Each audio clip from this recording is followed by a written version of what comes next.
Hello and welcome to the League One playoff semi-final preview from the Honest Football Podcast. I'm Craig Savage, and with me, as always, is Mr. Daniel Cody. It was a dramatic final day of the League One season where the top three could still get promoted to the Championship and the top seven could still make the playoffs. In the end, it was Wigan and Rotherham promoted to the Championship. Congratulations to them. And Wycombe got ahead of Plymouth on the final day. Plymouth lost 5-0 to MK. So we have MK versus Wycombe and Sheffield Wednesday versus Sunderland. Two big games in the semi-final. We have a Buckinghamshire derby and two former Premier League sides who are massive. So let's start off with the first game. It is MK versus Wycombe, and all Buckinghamshire derby. So BBC Three Counters will have a field day with this. MK finished third, beating Plymouth by 5-0. And Wycombe won the final day to scrape into sixth spot.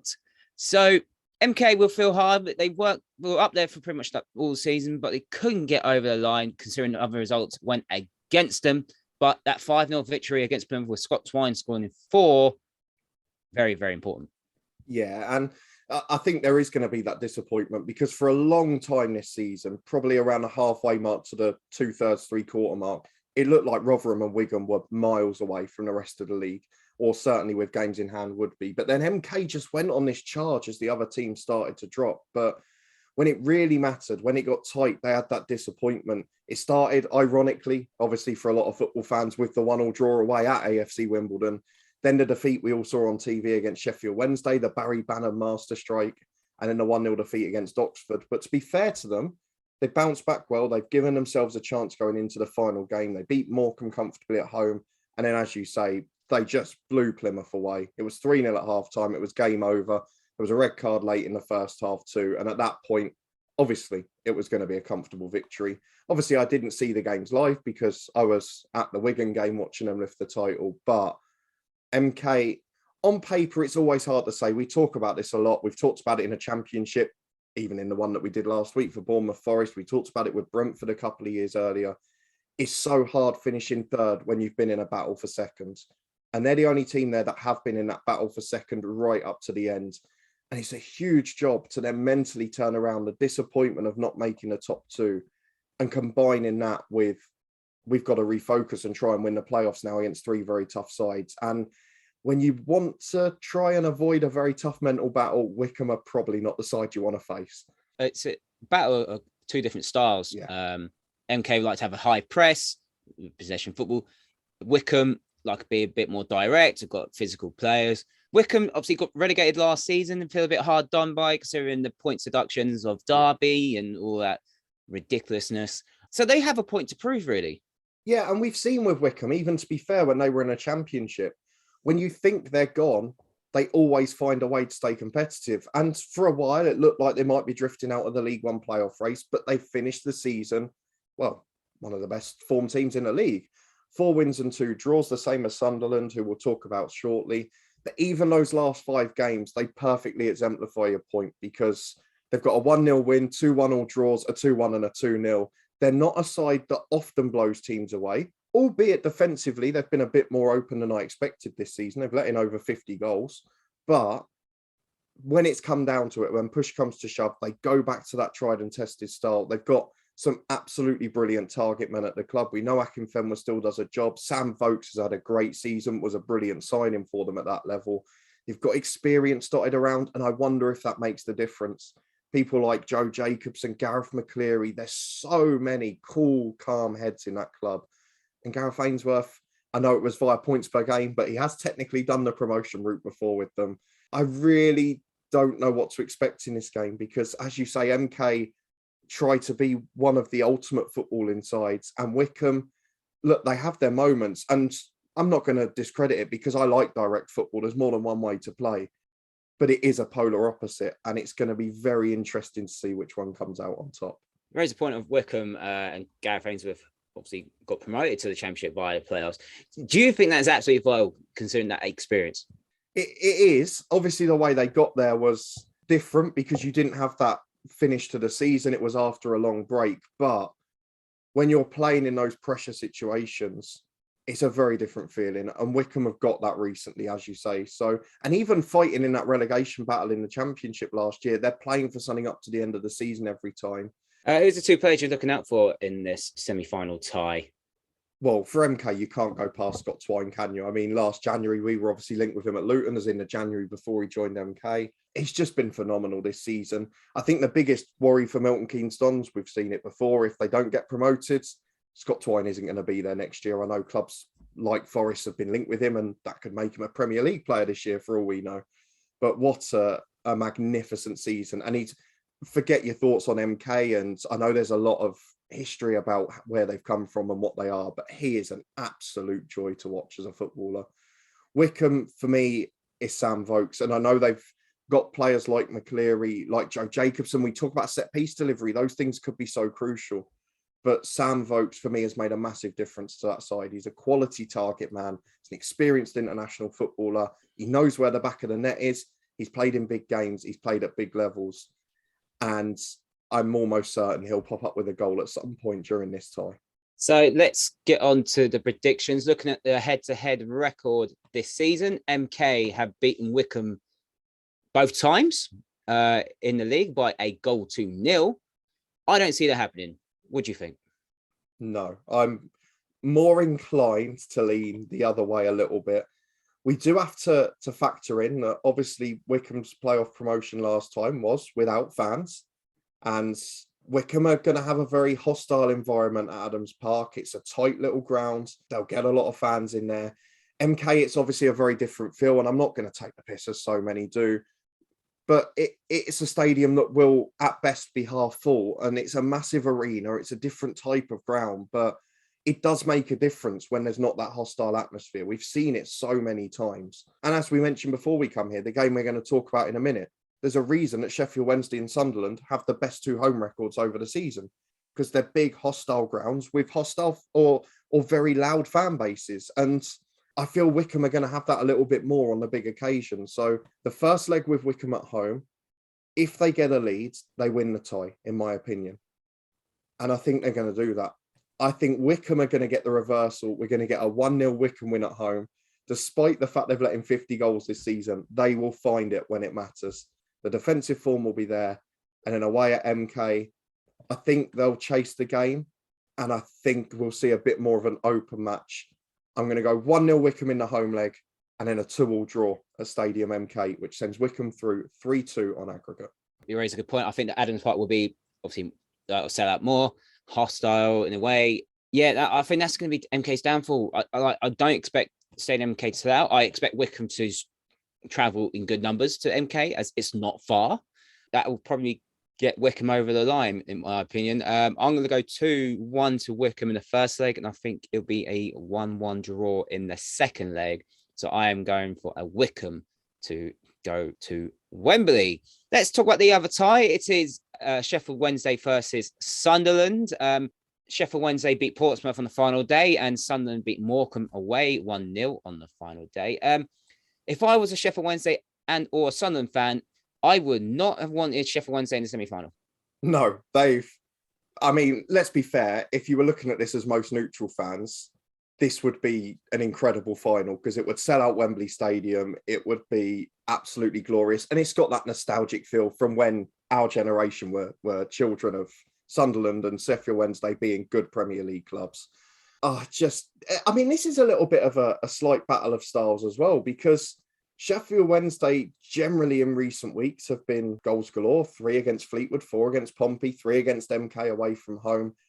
Sunderland have been a mixed bag. You've had a couple of big wins, but you've also had some very tense, tight games, including the final day.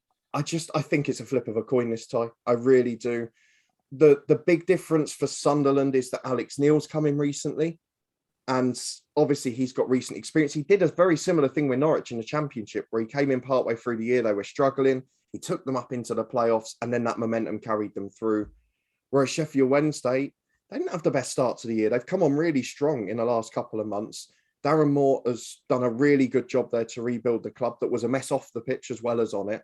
But there's one decisive factor in this tie for me, Craig, which is Barry Bannon is a doubt for the semi-final. And for me, that makes the difference, whether he's fit or not. And we don't know the answer to that yet. No, Sunderland have been a bit erratic, I think, this season. Obviously, you always expect teams like Sunderland and Sheffield Wednesday to be challenging in that top. The fact that they've both not made it to that top two is obviously in the end, it's still a disappointing campaign. Yes, because they've got their second opportunity now to make Wembley and get promotion in. But once again, off the field, there could be some financial repercussions because Sunderland have been in League One for what, 4, 5 years now, which for them is not good enough. Pretty much went gone home the first season and they lost out to Charlton in the playoff final. Second season went pear shaped because of obviously COVID got in the way and the league season stopped. But they haven't really challenged for that league title, which is really baffling. You do mention that, but then there is that different side this year, which I don't think many people expected Sunderland to be in the top two, because as you say, take aside reputation, the size of the club, it's a phenomenal, massive club. Both of them are, but Sunderland are now, on paper, becoming a settled League One side that competes for the playoffs, because it has been 4 or 5 years of doing the same thing. And not many expected to finish in the top two. Even when we were talking about the pre-season predictions earlier in the year, a lot of Sunderland fans in the comments there said, yeah, playoffs, I think that's where we expect to be. There's not as much pressure this year.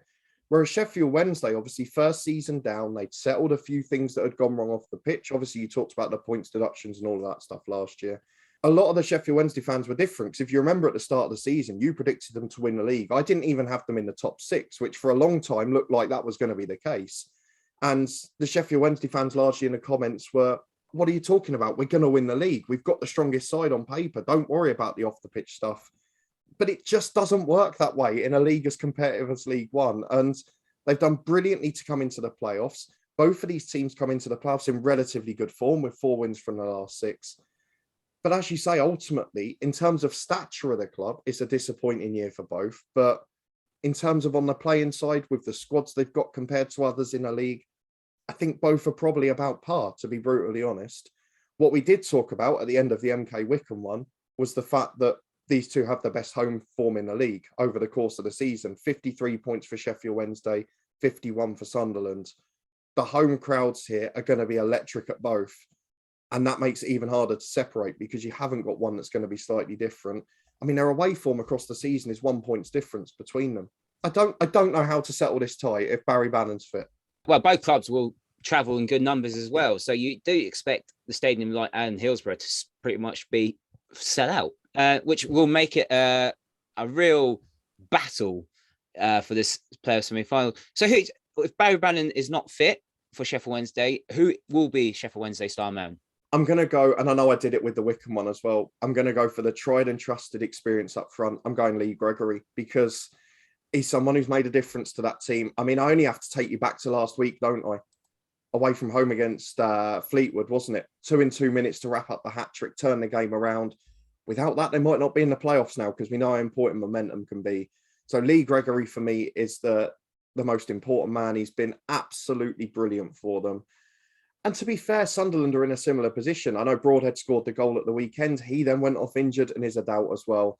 But over the course of the season for Sunderland, it's all been about Ross Stewart, hasn't it? So I think we're blessed in League One this year. We've probably got some of the best goal scorers we've ever seen at this level. And I think it's going to be a battle of the goal scorers in both ties. I mean, it's similar to what we talked about in Bournemouth Forest. There's so many great goal scorers about in the EFL. And I do worry for the clubs that don't go up from their respective divisions, how many of them are going to get poached by clubs in higher leagues. But yeah, for me, the key man for Sheffield Wednesday, it probably has to be Lee Gregory. But if Bannon's fit, that's where the service comes from. And just to touch on your point there about both grounds being a sellout, I don't know the answer to this or if it's happened recently, but the last time that over 2 legs in a League One playoff semi-final would have seen 85,000 fans in attendance. So let's get to the prediction stage of this. Sheffield Wednesday v Sunderland. How do you see that going? I don't know. This could be anything.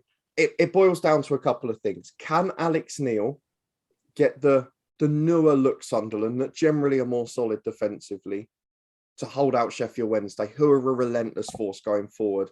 I mean, Darren Moore, you've got to give him credit. He's found form inside Berahino. He took a chance on him and he managed to find some quality out of that. Lee Gregory's been brilliant. I think it comes down to the battle in midfield, though, and I think Bannon not being fit will make a difference. The first leg, he's not going to be fully fit regardless. Oh, Craig, this is the hardest question I've been asked all season. I don't know. I genuinely don't know. I'm going on flip of a coin. I'm going to go for Sunderland because Alex Neil has done this before in a very similar situation with another club, and they come into it in slightly better form defensively, and they haven't lost for longer. So they've got that bit of momentum with them too. Sheffield Wednesday, if they can turn it into one of those ding-dong end-to-end battles, as they've had in so many of their recent league games, then we could see an absolute classic. And that's what I hope. As a neutral football fan, this game deserves to be a classic, and I hope it is. But ultimately, I'm going to go for Sunderland to win both legs by 2-1, because I think the first leg, they'll try and keep it tighter and cagey. Sheffield Wednesday have to push in the second leg, and I think Sunderland will catch them on the counter-attack. So I'm going 2-1 Sunderland in the home leg, and then a late 2-1 winner in the away leg of 2, which takes them 4-2 on aggregate to Wembley. I'm going to go for 1-1 draw in the first leg at the Stadium of Light, and the pressure on the second leg if that happens. I'm going to go for a 1-0 Sheffield Wednesday winner, late winner. They're both going to be cagey. I think they're both going to be tight. I hope they're both entertaining. I don't think it'll be boring. The crowd will be really up for it as well. Both grounds will be loud, but I think Sheffield Wednesday might sneak it by a goal. So 2-1 to Sheffield Wednesday. And those are predictions for the semi-final of League One in the playoffs. Do you agree with us or disagree with us? Let us know in the comments. And who do you have going to Wembley? Don't forget to like this video, subscribe to the Honest Football Podcast, and you can follow us on Twitter at Honest Football Free. And you'll see us in the League One playoff final.